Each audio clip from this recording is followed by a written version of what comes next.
contigo, ¿no? Tú hablas mucho de la atención, ¿no? De la necesidad de prestar atención, o de lo bueno que es prestar atención, además en este tiempo, ¿no? En el que estamos, en el que prestar atención es casi ya, no sé, algo como casi imposible, ¿no? Pero que se habla mucho de los problemas que hay en la, digamos, tiempo de hoy con el tema de redes, móviles y tal, de ser capaces de mantener la atención, no de prestar atención durante poquito tiempo, sino que mantenerla, ¿no?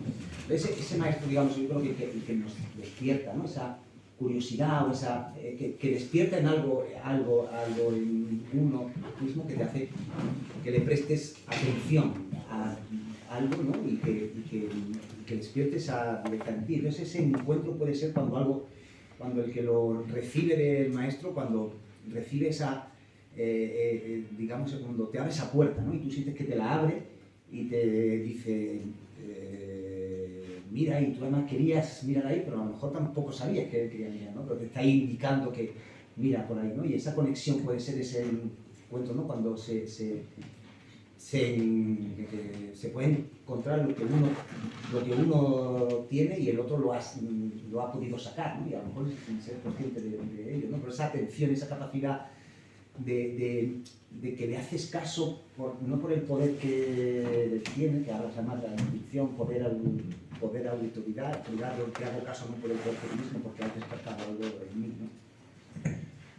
A ver, sí, o sea, va por ahí. Lo que pasa es que,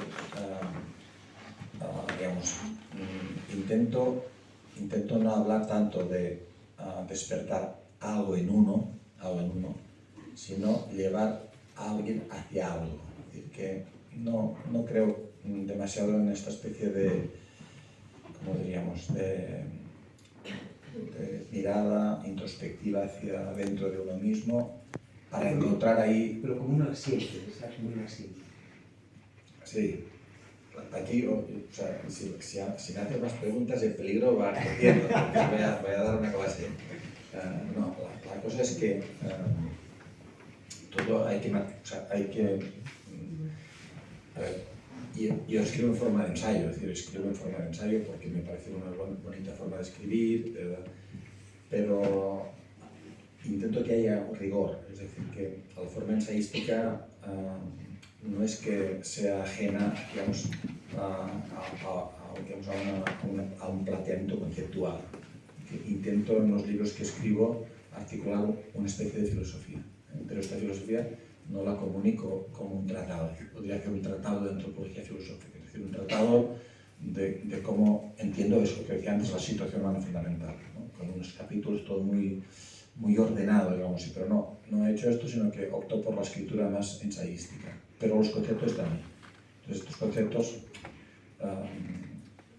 les doy fuerza. Y todos los libros no, los libros que hago son, todos los libros son lo mismo, es decir, que no voy añadiendo temas, sino que son los mismos, o sea, es el mismo camino, pero son distintos tramos del mismo camino. Entonces los conceptos son siempre los mismos. Cuando hablo del humano, el concepto que tengo, como decía antes, es una especie de hondura abierta. Además digo las dos palabras, hondura y abierta. No utilizo, por ejemplo, que es habitual, y no pasa nada tampoco, o sea, no es que, pero no utilizo la expresión interior, ni siquiera utilizo la expresión interior de uno mismo, porque quiero evitar la separación entre el interior y el exterior, la quiero evitar. Y para evitarla, utilizo la expresión una hondura abierta. El humano es una hondura abierta, traspasada por lo que le traspasa, por lo que le pasa y traspasa. Entonces, pero ahora no me voy a complicar aquí, a no ser que me vuelvas a preguntar. Pero tú me decías, ¿qué hace el profesor? ¿Cuál es el sentido del profesor, del maestro? ¿Este gesto qué quiere? Pues cuando se habla de atención no significa sino la manera de poder recibir todavía más. O sea, prestar atención en realidad tampoco es una cuestión técnica. Es decir, sí que va a prestar atención, pero no es tanto eso, no es un momento, sino que hay que conseguir porque tiene todo el sentido del mundo, que las personas que ya son abiertas lo sean todavía más. Esta es la idea. Es decir, la atención, cultivar la atención es cultivar la capacidad de recibir. Cultivar la capacidad de recibir. Entonces, el maestro lo que quiere es que el alumno esté muy receptivo. Esto es muy receptivo, todavía más receptivo. Esto es lo que significa. Y incluso que ser digamos, receptivo, mejor dicho, que estar receptivo en un momento dado, se vaya convirtiendo en una manera de ser. En una manera de ser, no digamos, en una especie de acción acotada, sino en una manera. Y este es el motivo por el cual hablamos, y no es metafórico, de personas atentas. Hay personas que son más atentas. ¿Cómo es que hay personas que son más atentas que otras?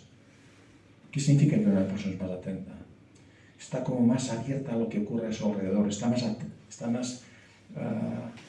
receptiva a lo que ocurre.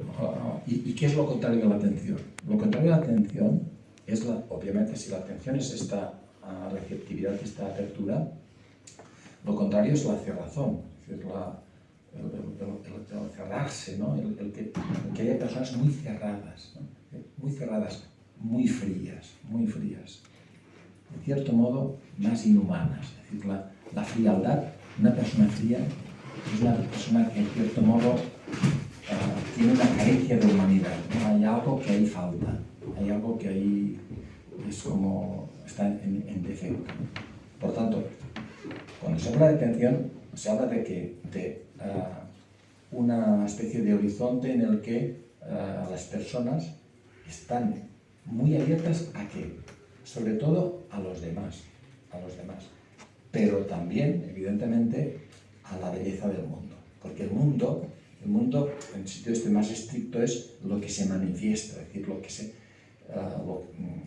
mundo, las cosas, todo, ¿no? todo, también los demás, es lo que se manifiesta, lo que aparece, lo que se hace fenómeno, lo que sale a la luz, ¿no? Entonces, estas palabras a veces, pues bueno, lo podría complicar académicamente. Hay una escuela de filosofía, no es una escuela, pero hay una corriente de filosofía contemporánea que habla de la fenomenología, es decir, un lenguaje muy técnico, pero la intuición es buena. La intuición es que hay que atender a lo que se muestra, Entonces, ¿qué hace el maestro? Intentar que el alumno, el estudiante, el discípulo, como se quiera llamar, esté todavía más abierto a la luz del mundo. Esta sería un poco la idea. Esa luz del mundo, la oscuridad del mal, ¿cómo afrontamos o cómo afrontas la existencia del mal o cómo tratas, porque hablas mucho, ¿no?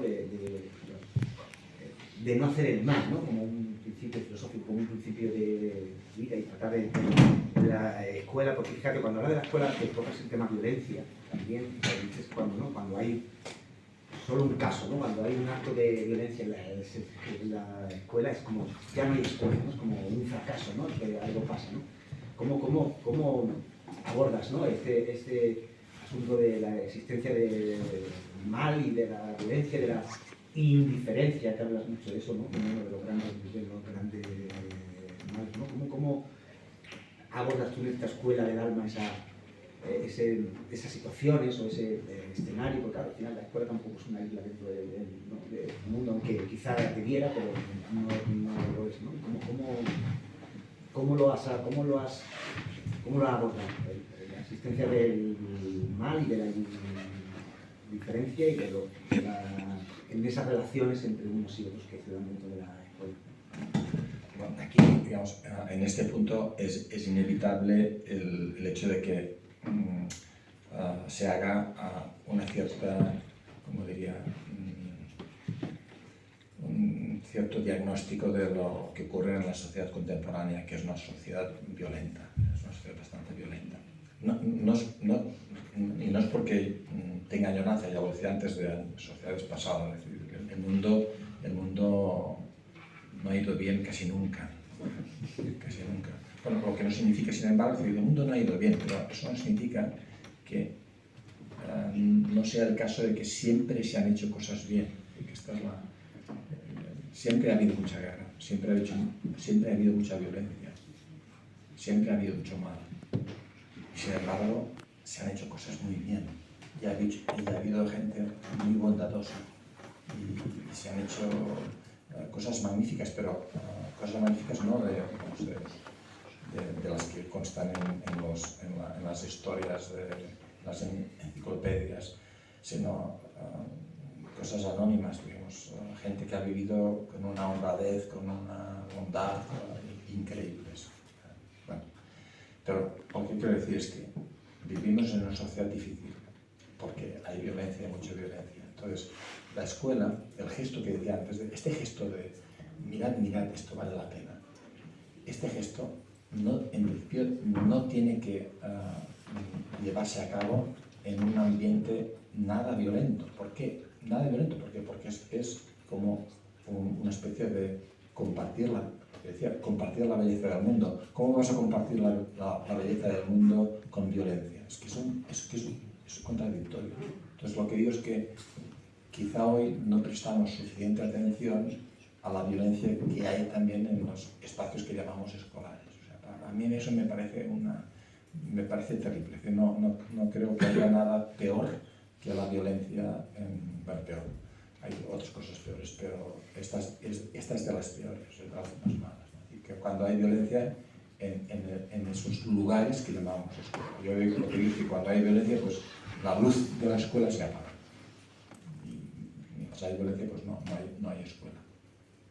Porque lo propio es el compañerismo, es decir, porque allí la belleza compartida ni siquiera necesita competitividad. Es decir, compartir lo bello es un gusto. ¿Por qué es un gusto? Y es algo en lo que incluso la competitividad es innecesaria, es superflua, porque la belleza al compartirse no tiene que disminuir, al lo contrario, es decir, la belleza compartida se incrementa.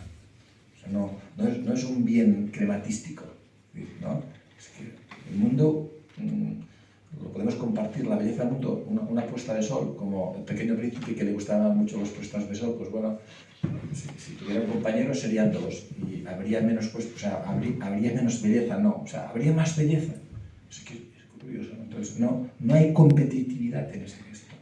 Entonces, ¿pero qué ocurre? Ocurre que el contexto, es decir, el ambiente, nuestra sociedad es bastante violenta.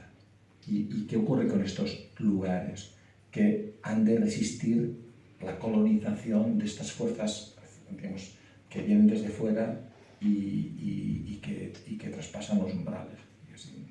Hay mucha violencia ambiental, y no solo física, verbal, y no es fácil resistir. Pero no es fácil, pero tiene sentido. Es decir, que lo que digo es que, bueno, pues del mismo modo que hay que intentar preservar el gesto de la casa, pues hay que preservar el gesto de la escuela, y que eso tiene todo el sentido del mundo, y que si la sociedad si el contexto es muy violento, quizá todavía con más razón haya que cultivar estos pequeños espacios de paz, porque es la esperanza. Es decir, la esperanza está siempre en que haya algo que realmente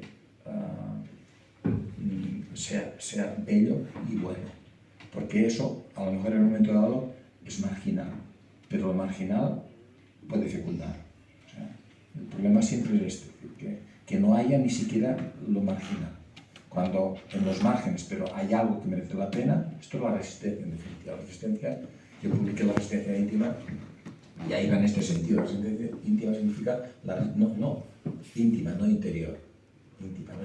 Íntima es, sí, en cierto modo interior, pero es próxima, de las cosas próximas, de la proximidad, ¿no? Entonces, cuando hay algo que merece la pena, aunque sea marginal, eso es esperanzador, porque eso puede fecundar, ¿no? Y sí, en este sentido, pues lo que digo es que el gesto que hay que cultivar en la escuela es el de no dañar, no hacer daño.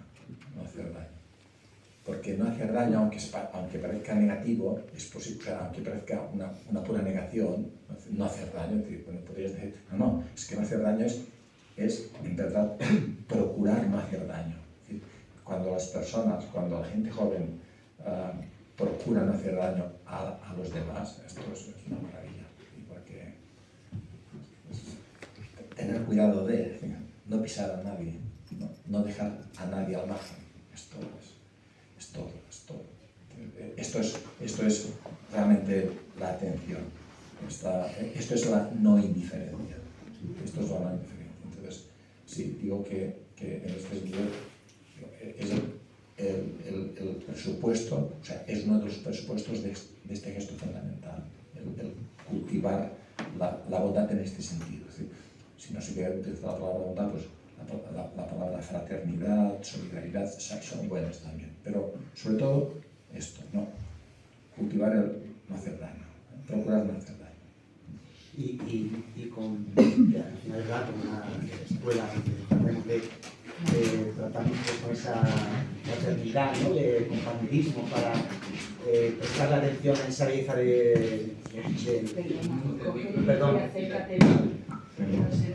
perdón, con esa fraternidad, ¿no? De acompañarnos, porque fíjate que ahora hemos hablado de entender que estamos solos, ¿no? Y fíjate, dicen, ¿no? Estás solo, pero esto vale la pena, ¿no? Vale la pena el mundo. No me dejes solo, hazme compañía, ¿no? Es mucho más bonito, mucho más bello si lo hacemos juntos, ¿no? Si sabemos prestarle atención a esa belleza que tiene el mundo. Pero claro, también la escuela damos materias, ¿no? Es decir, vamos a... ¿no? Nos van a enseñar, tú tocas varias, ¿no? Como, no sé si llamarlas materias, pero bueno, como aspectos que deben formar parte, ¿no? de esa enseñanza. ¿Cuáles son esas, digamos, esas formas que llamas tú que deben ser parte de la escuela para que nos orienten mejor para contemplar o para prestar atención a esa vida? Yo ahí, digamos, me mantengo en un registro en el que no concreto cómo deben ser los currículums. Es decir, no hago listas, no hago enumeraciones de eso. Me mantengo, pero lo que no significa que no dé unas orientaciones como para que esto se pueda hacer.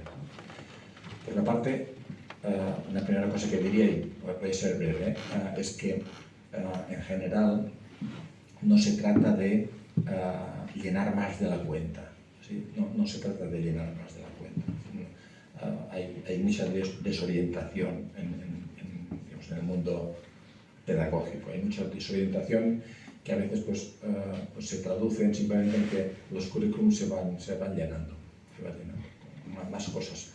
La sociedad adulta tiene muchos problemas, entonces se van proyectando contenidos en los currículums de la gente joven. Pero bueno, respondiendo más directamente a tu pregunta, yo aquí lo que digo es que hay que atender a las bellas formas. Esto es una manera de hablar un poco vaga, pero ¿qué significa las bellas formas? Pues aquellas formas que literalmente nos forman, porque curiosamente se utiliza la palabra formación como equivalente a educación y a enseñanza a veces. O sea, ya sé que estas formas se pueden distinguir, o sea, de enseñanza y hablado, porque enseñanza en sentido literal es enseñar, pero educación y formación a veces son como sinónimos, o se utilizan como sinónimos. Entonces, ¿formación qué significa? Pues adquisición de una forma. La pregunta es, ¿cómo es que las personas nos formamos?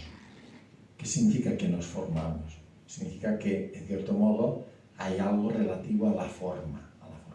Entonces, para contar esto de una manera yo diría muy elemental en el sentido radical, no simple. La formación es aquello que tiene que ver con el hecho de que uno está en contacto con algo que tiene forma.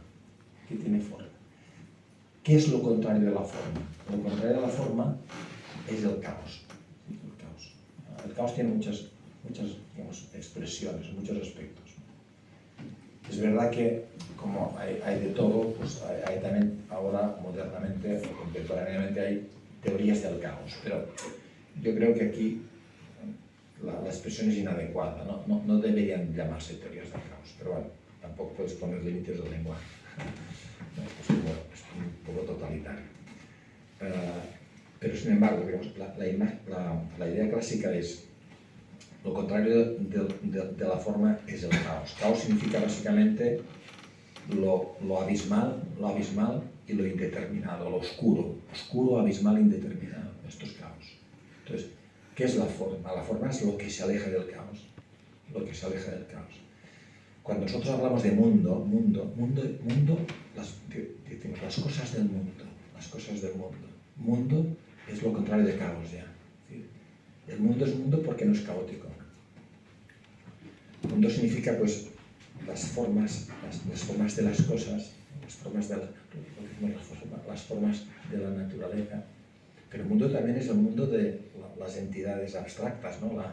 El mundo de las formas geométricas o el mundo de las proporciones. El mundo es el mundo de la música. El mundo es todo aquello que, de cierto modo, tiene una forma. Todo aquello que tiene una cierta, digámoslo así, delimitación, todo aquello que tiene una figura. Puede ser una figura, dinámica, es decir, pero no es caótico, no es abismal ni negro, sino hay un dinamismo de las formas. Entonces, ¿qué ocurre? Lo que ocurre es que vemos que las personas jóvenes, y no solo las jóvenes, si tienen esta especie de aproximación regular a bellas formas, a las bellas formas de la música, a las bellas formas de la matemática, a las bellas formas de la palabra, a las bellas formas del gesto. O sea, si la gente se acostumbra a estar cerca, a vivir con esta cercanía y esta atención a las buenas formas, pues ella misma se forma. Es decir, las bellas formas forman a la persona. Le van dando una especie de figura, una especie de forma, de mayor consistencia a la persona. Y en principio esta es la idea de las materias. Es decir, ¿por qué hablamos de materias, asignaturas? Entonces, porque deberían ser eso, deberían ser buenas formas que llevan a quien atiende a ellas a adquirir una especie de forma. Entonces, lo que me pregunto y termino aquí es, ¿y cuál es la forma que uno adquiere si está cerca de las buenas formas? ¿Cuál es la forma que uno adquiere? ¿No? ¿Qué forma puedes imaginar? Y es bastante claro cuál es la forma. ¿Cuál es la forma que uno adquiere cuando se forma? Pues, efectivamente, la de ser fuente de formas. Es decir, que la forma de la formación, o dicho de otro modo, la madurez del humano consiste básicamente, como en todas las otras cosas, en dar fruto. Es decir, la madurez es dar fruto. La forma más madura del humano es aquella en la que uno mismo genera formas. La madurez del humano es aquella en la que uno mismo pues canta o uno mismo habla y habla bien en el sentido de, no estéticamente, pero sabe juntar bien las palabras, o uno mismo es capaz de elaborar algo, de crear algo, de construir algo, construir, elaborar. Es decir, esto es juntar también, es decir, es la madurez del humano, la madurez del crear, de la poiesis, que no es necesario que sean creaciones artísticas, tampoco son, las creaciones mayúsculas son también cotidianas. Hay muchas cosas que son gestos cotidianos que son de una belleza enorme, pero no están en los museos.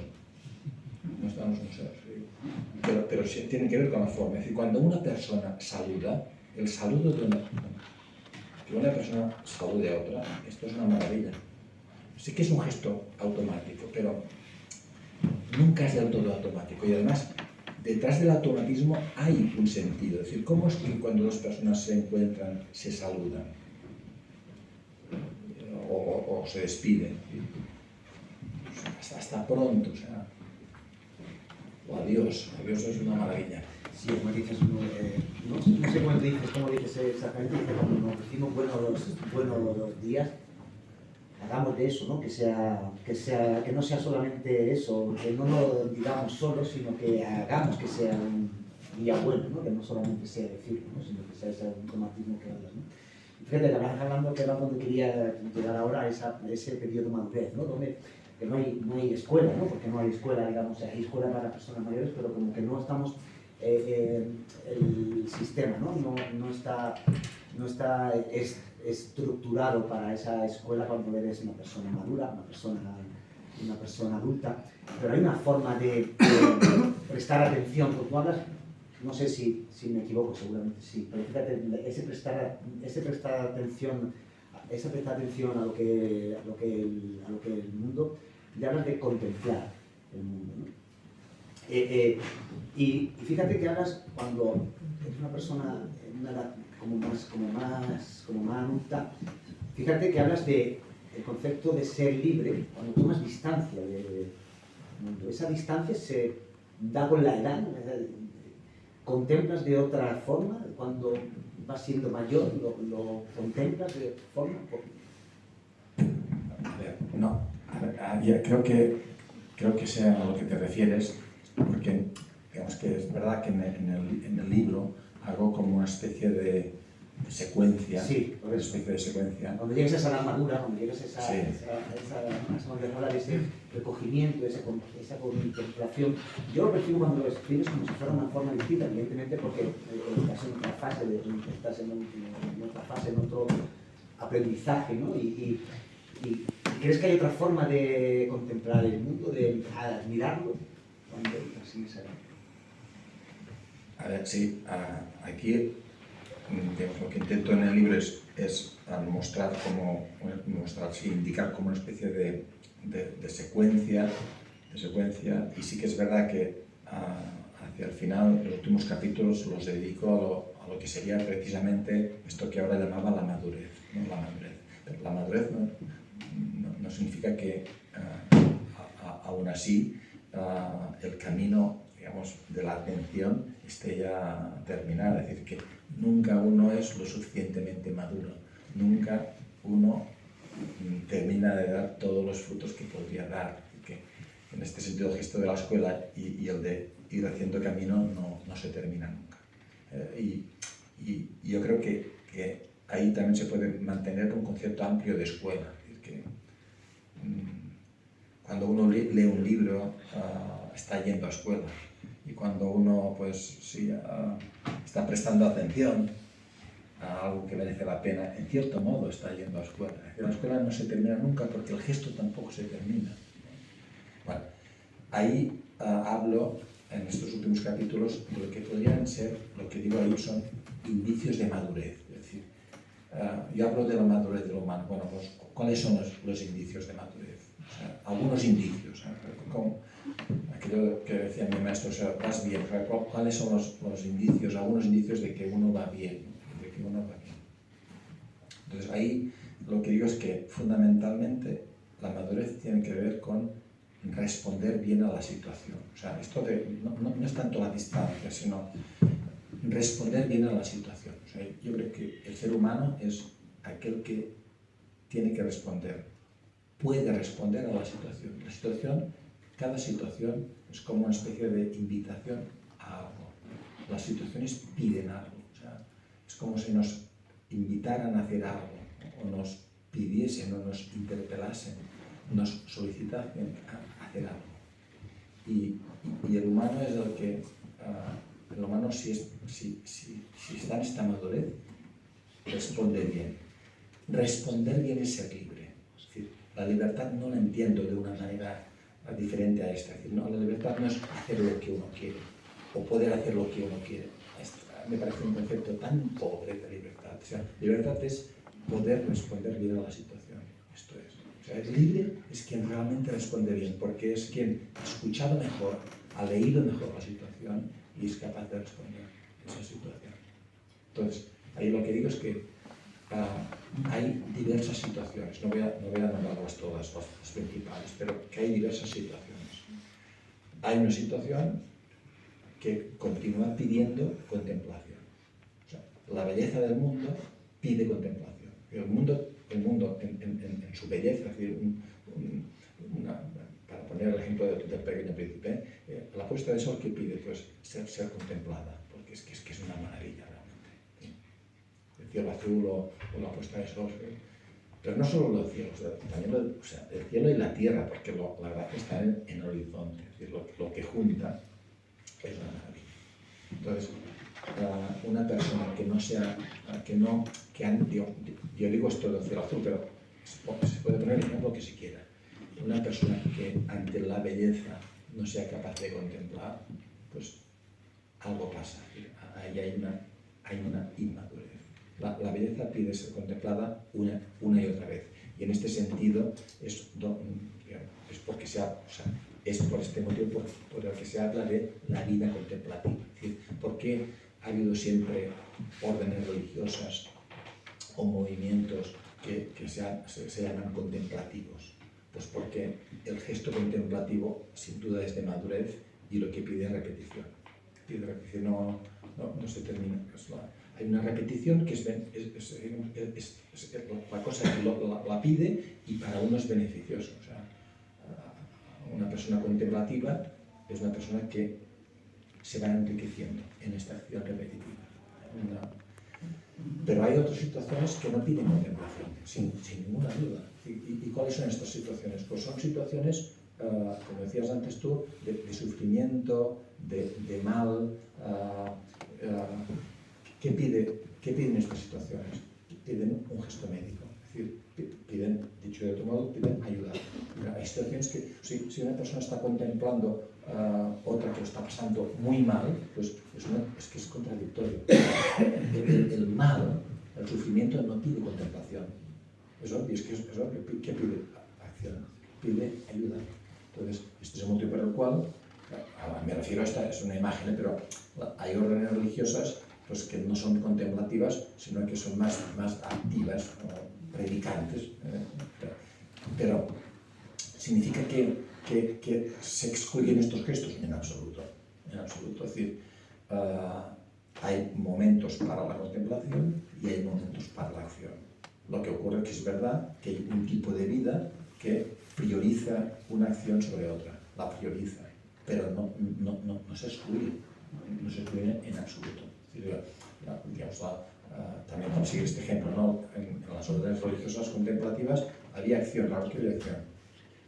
Había acción, o sea, es el hora et labora, ¿no? Es que había acción, pero es verdad que se pone el acento en uno de estos aspectos. Entonces yo lo que aquí digo es que la madurez humana tiene que ver con responder bien a la situación. Hay situaciones que piden ser contempladas y hay situaciones que piden ser ayudadas. Y no sé si atreverme, porque claro, tú, fíjate que además has querido el delimitar mucho, ¿no? Que al final tú haces filosofía, no estás haciendo un tratado ni de pedagogía, ni de política, ni nada, pero al final, yo que soy político, claro, al final pues luego un filósofo y me instruyo y me sirve, pero a mí cuando lo he leído me ha generado como un pensamiento casi subversivo de hoy, ¿no? Resistente, ¿no? Que le llamas tú revolucionario, incluso, ¿no? Como final, antes de dar la voz a la gente, ¿crees que la filosofía que tú tratas de mostrar tiene, es decir, puede ser útil? ¿Puede ser útil? ¿Tú crees que es útil? Yo personalmente sí lo creo, ¿no?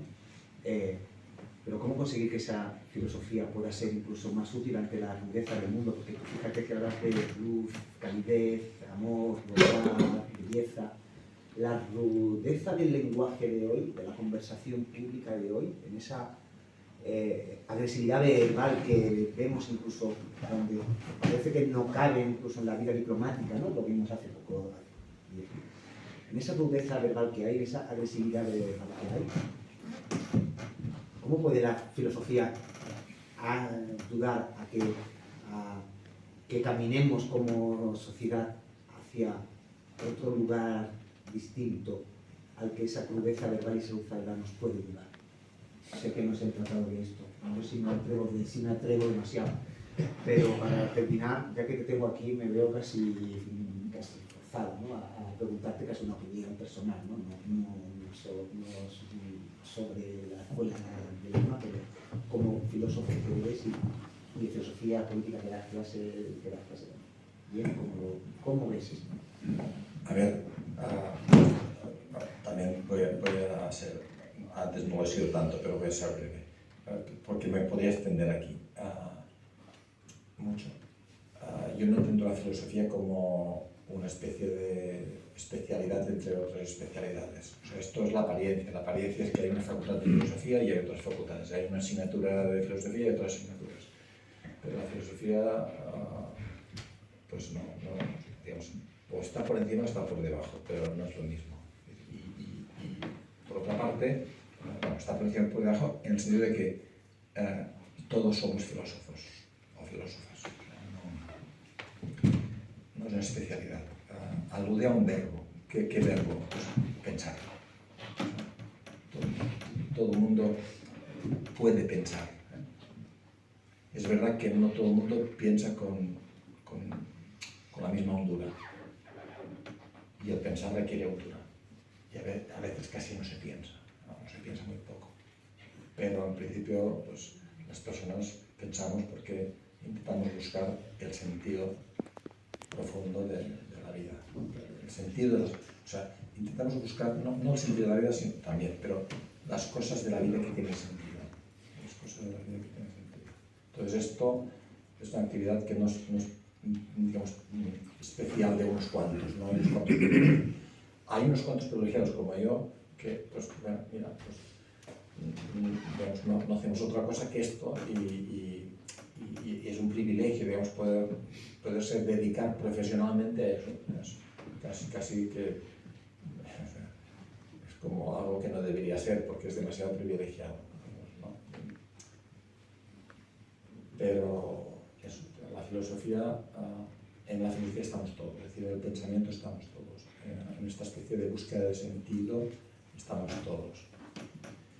Entonces, ¿qué ocurre aquí? Ocurre que a veces, pues, hay personas que pueden ayudar a otras personas a realizar este gesto con un poco más de fuerza, de intensidad.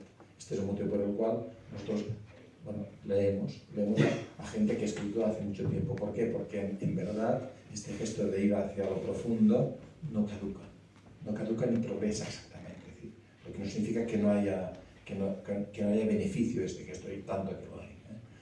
Pero leemos textos de personas que han ido a fondo, no han llegado a fondo, nadie llega al fondo. Pensar es aproximarse a lo que es fondo, lo que tiene fondo, aproximarse a la hondura, pero nunca dominas, no puedes decir, esto ya lo tengo. Entonces, la proximidad es beneficiosa. A veces conseguimos que esta proximidad, pues, se contagie, es decir, a través de la lectura, a través del gesto, a través de las palabras, y en este sentido yo creo que cambias las cosas, es decir, las cosas se cambian. Las cosas se cambian, obviamente no con la demagogia, o sea, la demagogia no cambia nada, pero, o mejor dicho, la demagogia sí que cambia, empobreciendo las cosas, ¿no? Pero luego hay como un contagio de, digamos, de esta atención o esta especie de movimiento de mayor comprensión, Entonces, comprender mejor algo no es una especie de, digamos, cosa distante de la acción. Comprender mejor algo ya es actuar. No, ¿por qué? Porque quien comprende mejor algo, una situación, en cierto modo ya la está cambiando. O sea, la comprensión, la mayor comprensión de una situación es a veces el paso decisivo. O sea, entonces, esto yo lo aprendí precisamente lo aprendí de un filósofo checo que se llama Jan no he citado a nadie, pero ahora lo que dice Jan Patočka. Este es uno de mis amigos, de los que me han ayudado a hacer mi camino. Y Jan Patočka decía esto, decía, quien comprende una situación y ha hecho el paso más revolucionario. Y su filosofía, que parece muy, a veces un poco difícil, un poco abstracta, sin embargo tenía un carácter muy político en un sentido fuerte de la palabra, digamos, de la vida de todos nosotros, ¿no? Entonces yo creo que efectivamente el pensamiento es algo que forma parte de la vida humana, individual y colectiva, y que no hay cambios políticos posibles sin una mayor comprensión y por lo tanto una mayor respuesta, una mejor respuesta a lo que nos solicita.